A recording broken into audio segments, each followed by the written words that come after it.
50 అడుగుల మేర ముందుకొచ్చిన సముద్రం. ఉమ్మడి నెల్లూరు జిల్లా వాకాడు మండలం తుపిలిపాలెంలో 50 అడుగుల మేర ముందుకొచ్చిన సముద్రం. బంగాళాఖాతంలో అల్పపీడన ప్రభావంతో ఎగిసిపడుతున్న అలలు. లోతట్టు ప్రాంతాల్లో ఉన్న ప్రజలను పునరావాస కేంద్రాలకు తరలిస్తున్న రెవెన్యూ అధికారులు.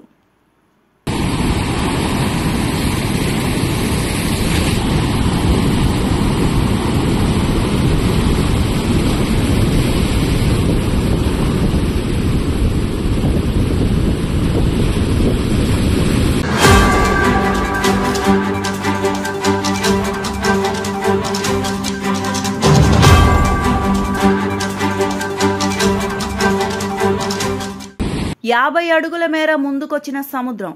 ఉమ్మడి నెల్లూరు జిల్లా వాకాడు మండలం తుపిలిపాలెంలో 50 అడుగుల మేర ముందుకొచ్చిన సముద్రం.